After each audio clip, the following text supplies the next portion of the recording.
It's Bourbon Night. Hello, I'm Chad. I'm Sarah. And yes, we're in a different location than normal for an Uncorking. We're actually about 20 minutes away from going live. That's right. This is where we normally go live, but not where we normally uncork. But we're doing 107 proof bourbons. Yep. And we realized as we were pulling our 107 proof bourbons that we have never uncorked this guy.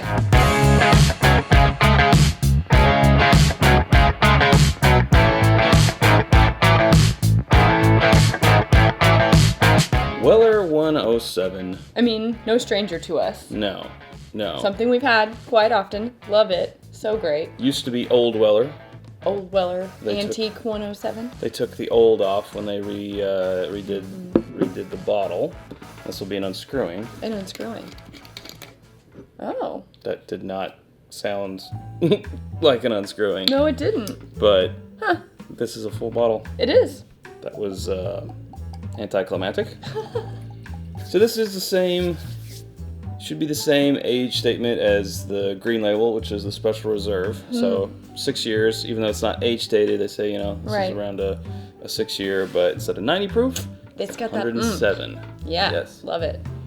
Oh yeah, just this nice cinnamon smell right off the bat. Oh, you can just get cinnamon and caramel. All those characteristics that maybe are a little more subdued in the special reserve really get brought to the front. The proof, allows that. Oh, yummy. Let's go for it. All right. You still really get the sweetness shining through from where there's no rye. Right. The corn is still really coming through, but then you get that warmth, that good hug.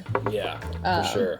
A little, a little cinnamon, a little caramely, but it's just it is very sweet, and it's also warm. Yeah. So it's like, I don't feel like that comes about often. I don't feel like you often get a hot sweet, like this. Yeah, I definitely... In a weeder, they're usually more mellow, I feel like. Yeah, turn up the proof, turn up the heat, obviously. But yeah, you're right, it almost feels like this could be a rye mash bill instead of just a wheated mash bill. Because of the spice, but then again, on the palate, you just get all of that. It's almost like a syrupy sweetness, but it's just funny because we're in this live episode, which you should go watch if you're interested in that.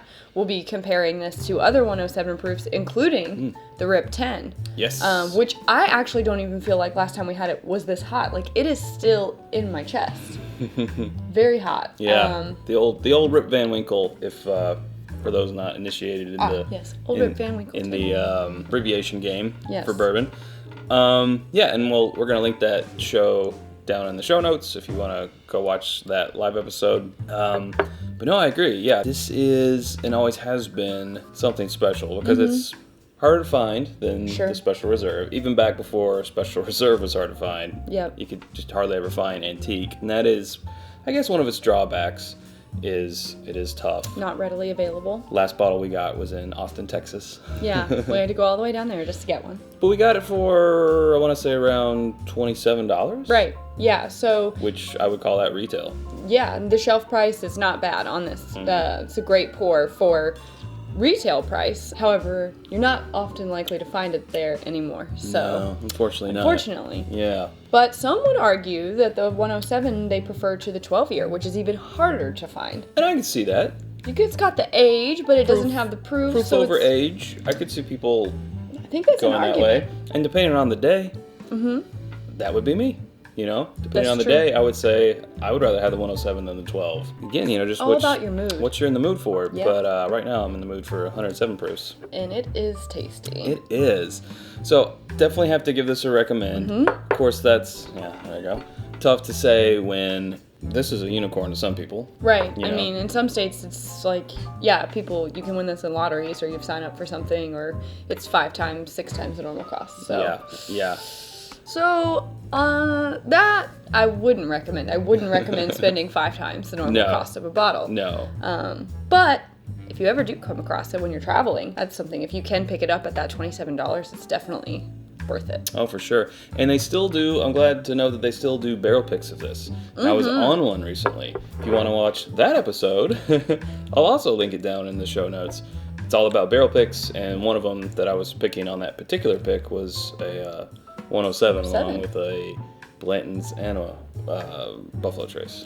Well, aren't you special? I'm pretty special. I wasn't there that day. Pretty special, yeah. Not happy about that one. But what are you going to do? Yeah, so, I mean, drinking this at barrel proof is... Yeah, it's good. Oh, I'm a little jealous of that. Looking forward for that one to come out. There's not much... This is just like one of those... I don't want to call it simple because that sounds bad, but I would call it staple. Yeah, it's just one of those staple, it's just good. In that normal wheelhouse of what you would call like what a bourbon should taste like. It's there, turned up a little bit, I feel like. And if you're a fan of wheaters, I think this is definitely a must try for you. And I really think like if you are trying to initiate someone into bourbon or someone who's just a beginner, they know they like the taste, but they're trying to figure out what they like. I think that the Weller line is a perfect way to help figure out what someone likes. Like you can do Special Reserve, this, and the 12 in a lineup, and depending on which one they gravitate towards, they either just like mellow and mild, they like the little bit hotter, a little bit higher proof, or they're into the age, you know? And I don't think that you have to just pick one either. There's one for every occasion. But I think that would be interesting to help people kind of discover where they're going on their bourbon journey. Yeah, absolutely. Absolutely. Because I feel like the road after this is barrel proof. Getting up there. So. Yeah, for sure. I mean, without hitting the actual technical barrel proof limit, you could go up to like 120. Sure. 115 with the 1920, 120 with the Knob Creek single barrel. Yeah. But yeah, I think you're on your road. You're on your road to barrel proofs. You're on the road to barrel proofs, which is hard for me to say. It's okay. It's just because it's not on your lips. It's working. It's working, and it's not on my lips. Yeah. So we'll recommend. We will recommend. Yes. Very good. Well, we're going to go live here in about 12 minutes. I mean, we are. When you watch this, we won't be. You'll be watching the replay. Yeah, so we're gonna prepare for that. So basically, if you haven't subscribed already, hit the subscribe button if you like what we're doing here. You can also follow us on the social medias at itsbourbonnight.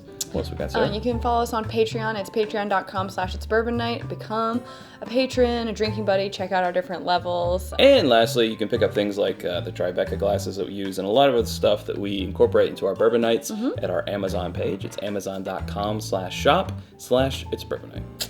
That'll do it for us. Yep. So thanks, Sarah. Thanks, Chad. Okay. Until next time, drink more bourbon.